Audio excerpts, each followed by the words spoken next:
We're also very fortunate today to have Peter Kenyon here. In fact, we've got two Peter Kenyons in the room, which is not something that happens every day. And I was going to say that they should meet, but I noticed that they have had a long family history discussion to see if they're related. And are you? We would be. But the Peter Kenyon I'm welcoming to the stage now describes himself as a social capitalist and community enthusiast. Peter has worked in the field of community change and renewal for over 35 years.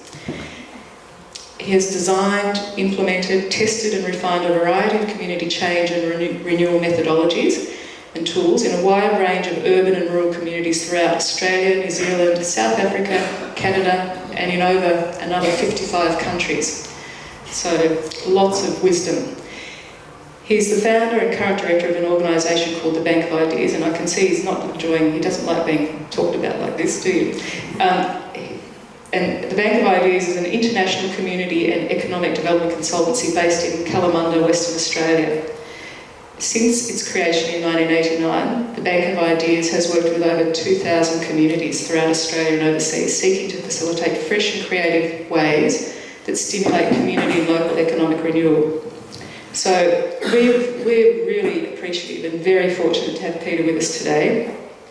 And some of us have attended workshops with Peter, and that's how we knew about him. And Peter has some strong connections to the northeast. But he's flown over especially from Western Australia. So I'd like you to join me in welcoming Peter, and he'll be our MC for today.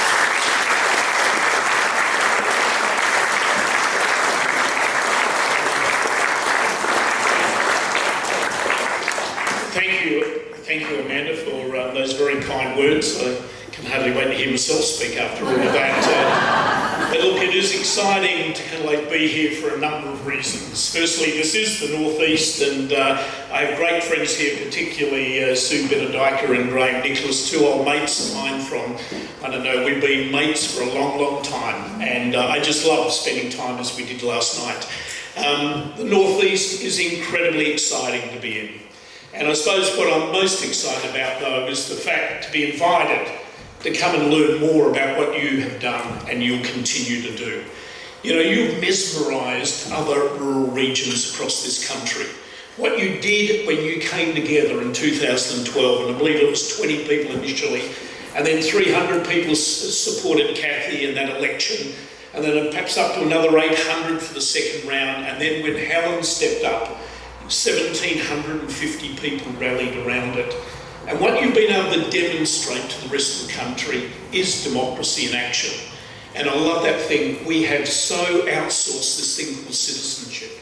And to me, it's exciting to see people who care enough to get involved, hold hands with each other, and make difference. And can I say, lots of people, particularly in rural Australia, look to Indi as their almost spiritual inspiration. You have had a huge impact. And so for me, it is kind of great to come and to just learn a bit more of the journey you've been on, but above all, where you're heading and where you're actually taking this. And it's exciting to see what's actually going to happen. Secondly, I'm just excited to be part of today. Today is about, firstly, it's all about stories. We've got some amazing stories we're going to hear. And I'm one of these people who believes so much in the power of stories. The world's not made up of atoms, it's made up of stories. And today we're going to hear some amazing stuff. But even more important, today has wonderful opportunity to engage in what I call the oldest tool in building community. It's called conversation. Not meetings, conversation. And I love the words of Margaret Wheatley when she said one of the things we need to learn is that every great change starts with very small conversations held amongst people who care. Your whole movement started when 20 people came together and had a conversation about, you know what, we need to do something. And boy, today, you can see what actually was pulled off. So to me, I'm excited to kind of be here for that. But most important why I'm excited is I am a community enthusiast. I believe in this thing called community. And I just believe that we have to somehow refine it. The one thing you probably don't know about me is that I'm a passionate Docker footy supporter. I'm not expecting to find too many other Docker supporters in the room. All those hating Collingwood, we hate Collingwood and Hawthorn and Richmond and all those things. But for 25 years I have been a foundation member of the Docker Footy Club. It has been a painful 25 years. And all I can say is we're looking forward to 2020. I go every week I can with my young daughter Alexandria. She's more passionate about this thing than I am, and I sit there and my main job is to stop her from slitting her wrist. She just gets so down, so depressed about where they're actually at. And we took a trip to Tassie about 6 weeks ago. If there's any Hawthorn people in the room, we went to that cute little ground in Launceston, and we're sitting there. And boy, again, it never worked for us. And by the end of the game, we were just down. And I turned to Ellie and said, look, we didn't lose again today, Ellie. We just ran out of time. But that did not comfort her. But as I sat in that and staring at that defeat again, I turned to her and I said, another thing about today is it reminds me about how most people in this country do community. And the reality is that most communities are like a football game where 30,000 people who need the exercise turn up to watch 36 players who don't. And it just seems to me that's a model that we've evolved over the last 50 years. I love those words we had quoted this morning. We have outsourced citizenship and we are poorer because of it. My own community, a place called Pickering Brook, that was us in the 1970s when we rallied together to build a hall. We had someone in the community who had a building licence, and people came every day after work or after school, weekends, and men and women came together and literally built that hall. You know what, today that is not even conceivable. A, the local council wouldn't allow it, but B, people in the community don't believe that that type of action is possible. Today, we put in an application to Lotteries West to get a grant to pay someone to come and do it for us. And I believe that that has so weakened our sense of community. And today, I tend to say that if you have a look at what we call community building in this country, most of it is by professionals and institutions who do things to and for us. That's the model that we now call community building. Sometimes we play with the with bit, but usually that's local councils say we've got three options. One's pink, one's yellow, one's purple. Which would you like? And they call that community engagement. No, it's called feedback really. But that is what we've evolved. You know what builds community? It's that quadrant at the bottom. It's called of and by the people. And that is the quadrant I'm interested in. Sure, there are times when you've got to do things to and for and with, but you know what? What builds strong community is when people live in it and understand it's about citizenship and not being a recipient of what we're doing. The problem is that we live in a world now where we are labelled, by the health department in WA. We call people now consumers, not people, consumers. Local government call people customers, and we have customer service centres. NGOs love to refer to people as clients. You know where that word comes from? It's a Latin word meaning I'm lying on my back helpless and I need someone to help me stand up. That's where the word client comes from. And the one I hate, service users.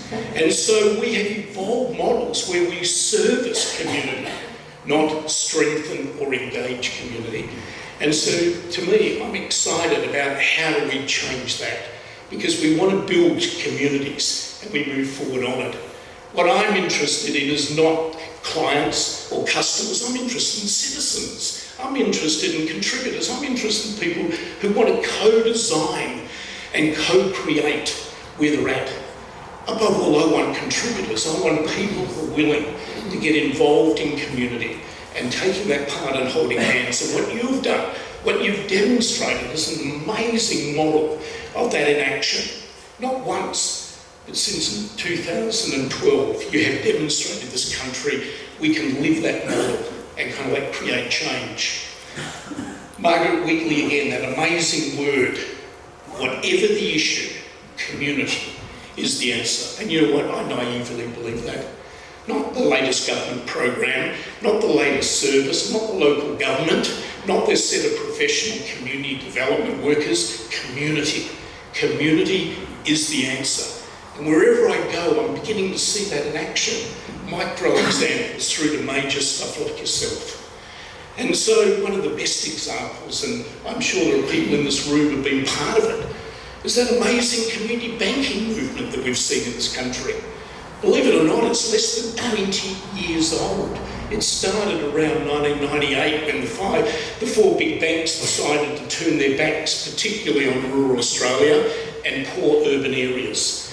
In a few years, they closed down 5,000 branches. They got rid of 15,000 staff. Interesting thing is, not one of those branches closed down because they were losing money. This was all about making more money. If we can cull staff, sell property, get people on internet banking, get people into regional banking arrangements, you can return more to the shareholder. And subsequently, communities all across rural Australia were devastated, decimated, but suddenly people stood up. They realised the bank was actually one of the most profitable businesses you can have in a town. Along comes this guy, Rob, from the Bendigo Bank and saying, listen, I've come up with a bit of a franchise model. We could go into partnership together. But hang on, before you get too excited, not an easy option. You've got to raise now probably up to $1.2 million in share funding amongst your neighbours. You've got to get people to commit to moving between $3 or $5 million of accounts across to this new thing that no one knows anything about. A really tough option.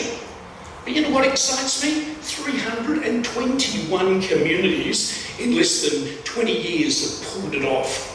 Just absolutely amazing. People like down there in Port Fairy, it took them 7 years because you know what?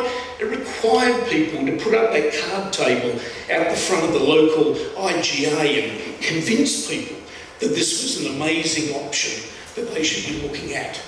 Getting people to change from traditional banking practices to this new thing that no one knows anything about took a lot of conversation. But what excites me is that 321 communities, and not one of them has failed. And look at the impact. They've returned back in that 20 years over 40, they have $40 billion worth of work, and they've returned back to their communities over $200 million in a financial dividend back to the community. And wherever I go in rural Australia and some of the really poor suburban places, I see the impact of people movement. To me, that's one of the most exciting community economic initiatives we've ever seen, certainly since the co-ops from the early 1900s. An amazing story. The sad, though, reflection on it is that Bendigo Bank tell me in Bendigo over 10,000 communities have rung them about this option. Boy, we heard what's happening up the road. We would like to do it.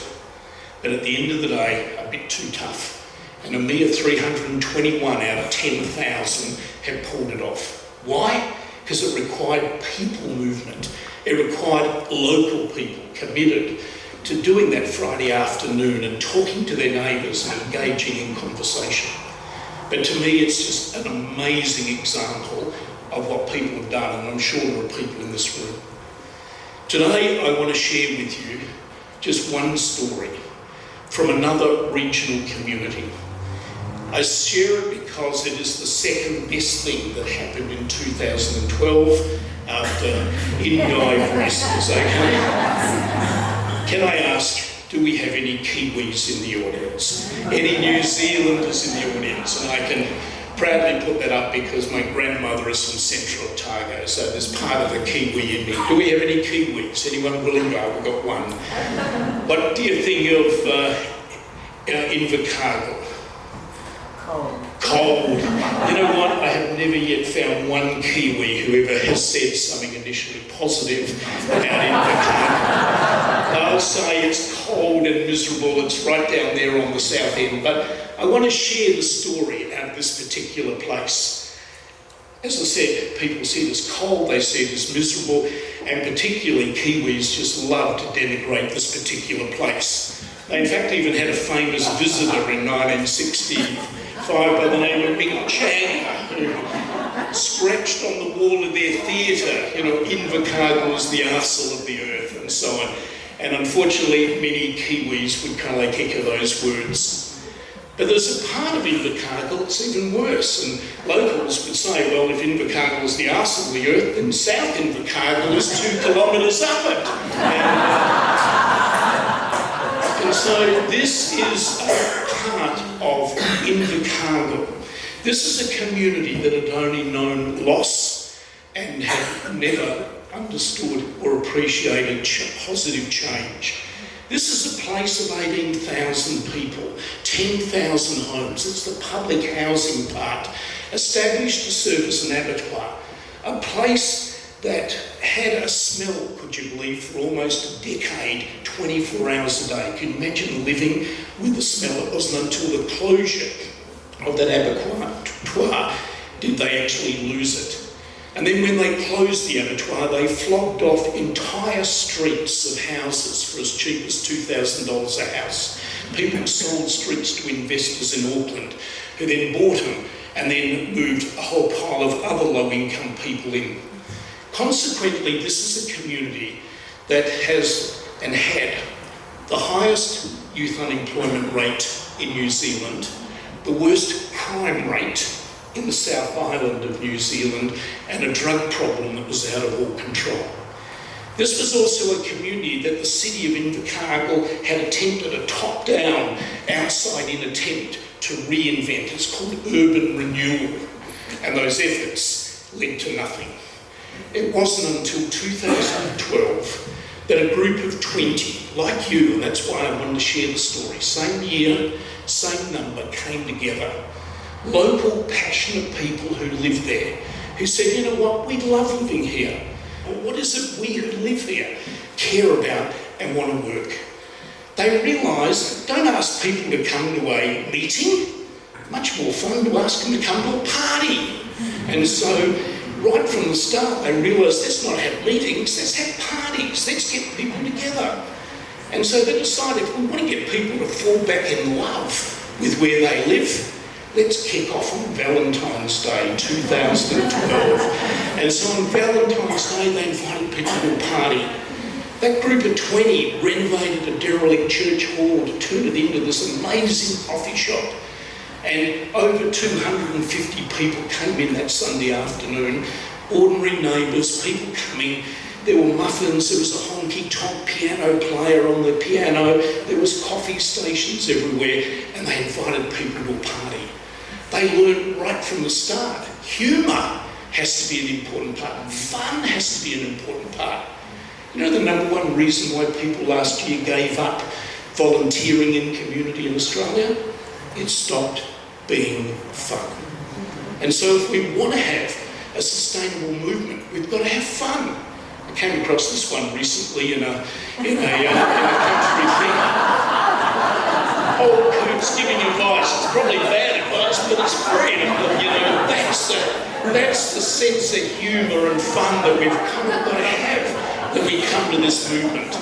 And so this group did, and they brought people together that afternoon. And they generated over 400 ideas of change that people were interested in. They then used the same technique that we used this afternoon, which is this open space idea of getting people around a table of passion. What is it you care about? What is it you'd be willing to work on? And around tables, people started to formulate action, which is really what the organisers today are hoping will come out of it. They formed kind of like 10 working groups to start to bring about change within this community of 18,000 people. This group, for example, said, you know what we care about? We care about the place that's just one big rubbish tip. Wherever you look, there's rubbish. What we want is a zero waste rubbish strategy here. But those ordinary residents, they didn't have any resources. There was no government grants they could tap into. They had to think, well, how do we bring that about? And they came up with a very simple, when you bring people around the kitchen table and get people thinking about what is it we could do, people start coming up with innovation. And they said, why don't we just invite people to adopt one street, a family, a school group, an individual, adopt one street or one park. And within 4 months, they had 135 streets covered, and 8 parks. Today there is over 170 streets covered and 12 parks. And that means every week there's groups that are just keeping the place kind of like clean, all done without a budget. But then they had to kind of like buy bags. Then the fellow on the far left there almost got run down by a car, a bit of a duty of care issue. We need to give everyone a flak jacket. Well, how do you pay for that? Well, you get again around the kitchen table. They said, who really benefits from this place really looking fantastic? Rubbish free. Well, everyone does, but you know what? There's a group called real estate agents who benefit really well. And so you approach them to be the sponsors. And they're the ones who pay now for all the bags and for all the flak jackets, and they've done that for 8 years. This is community in action. This is lesson number 2. There's this amazing set of assets in community. People assets, physical assets, institutional assets, and we need to actually map and start kind of like mobilising them. Then there was a group who said, you know what we care about? We would have the most boring town entrance statements. Maintenance free for the council. But we don't want that. All of our workers go in and out of this community. And as my good friend Graham Nicholas would say, you don't get a second chance at first impressions. And so they said, why don't we work? And there's a pile of people who just love gardening. So they went to the council and said, we want to take responsibility. Give us the budget that you would maintain. Not much of a budget, well, that's all you had to do. But secondly, we will design it. We will plant, we will maintain. We'll ask you to bring in your heavy equipment when it's needed. And today there are 4 of these spectacular town entrance statements, all people designed and kind of like people led. And then there was another group who said, you know what, bumping spaces in community are really important, places we can gather. The most important is usually the local shopping area, but we have the worst kind of like shopping mall in the country. Broken sign, no lines in the car park, 3 sets of doors didn't even open, 9 broken windows, and the toilets all flooded. Not a place that you want to hang out at. But you know what? A group said, we've got to do something about that. So they formed an action group. They went and did an audit on that shopping centre. They came up with a whole pile of things that they wanted management to change, to turn it into a people space. But what I loved about their approach is they went to management and said, you know what, these are all the things that we want you to do. And if you do that, we'll do this. So what happened was they kind of like came and said, we want a deal. We'll get all the quotes for you. We'll organise and fund a hanging basket thing. We will actually get a whole new seating arrangement. We'll get local families and businesses to kind of like sponsor. And guess what? A group of us will come in next weekend as a busy bee and we'll fix your toilets. Now, what management wouldn't see that as an incredible deal? You know how long it took them to get agreement? Managers and the owners lived in Queenstown. 21 minutes. 21 minutes to agree, because to do that, to get that, amazing. And the result being that the whole place started to kind of like become a new area to gather. Hanging basket program with a self-watering system installed by people who understood and cared about that particular thing. And through it, the third thing we learn about community building is all about relationship building. Community building equals relationship building. And through the new relationship, management said, well, we've got 4 empty shops. Why don't you take one and make that your campaign headquarters? And they turned it into it. They converted it into a coffee shop. And then another member said, you know, we've got a whole pile of people in this community who want to do art and craft, but we don't have any workspace. So they said, why don't you give us another empty shop? And we'll turn that into a community. And then there was a group of artists in the community who said, we have nowhere to hang and exhibit our work and our photography. Give us a third space. And they've kind of like created now an exhibition space. And last year, out of 52 weeks, a local artist or a photographer had an exhibition on 48 of those 52 weeks. What an amazing asset within, fundamentally, a very working class, fairly impoverished type community. But that's what happens when you bring people together. And when things start to roll, everyone wants to come on board. Local council said, well, what can we do? And someone said, well, we're as far as close to the South Pole as you can get. And someone's designed these lights that if they come on at 8 o'clock every night, you can see the stars better. We want to become a tourist destination to help our local businesses. And so the council installed that. And today, people do drive in what once was a no-go area. I can tell you story after story of every work group. I don't have the time. But then there was that group. There were 8 of them. They're called the Nut Group. They're the group who believed in wanting to create edible landscapes around the community. And so they've come together. And how do they fund themselves? They just run a sausage sizzle on the first Saturday in front of the local hardware store, and all the money goes in. The result is they've planted over 200 fruit trees through the community. They've organised composting. They've got school programs going. Why? Because those people cared about that, and they came together and built something around it. The final thing I just want to say is there was no public space in South Invercargill, but there was an area, and it's where all the drug deals happened. This is when your car got stolen in Invercargill, you drive there first to see if it was parked. This is where all stolen cars were dumped. There were 8 car bodies in that area. There was 34 tonnes of rubbish there. And so the community went to the shopping centre, the Purple Bull, and said, you know, we did a deal with you early on. We want to put another deal to you. Will you give us that on a 30-year lease? We'll pay you $1 a year, and we, though, will clean it up for you. And because of a relationship, and what have they done? They said, go for it. And the result being that people came in after work, and council came in with their heavy gear. Other businesses started to contribute, and they started turning that place into the heart of their community. They kind of like built kind of like a community garden. They opened a half basketball court. There's the mayor kind of like opening it. They created a community gymnasium. They created an outdoor amphitheatre. First time they put on a concert, they realised they forgot to build the stage. So next weekend, more busy bees and the stage. And now on an average once a month, there's a major concert or festival being held in their neighbourhood and whatever. Have a look at the amazing community garden. Each of those funded by a different business in the community. And what I love is each of them looked after by a different group in the community. An amazing example of how community can do things that organisations like councils and government departments have no hope on. Have they made a difference? Well, you can look at what they've been able to generate, income, the support. Been amazing over that period of time. That was in their first 3 years alone.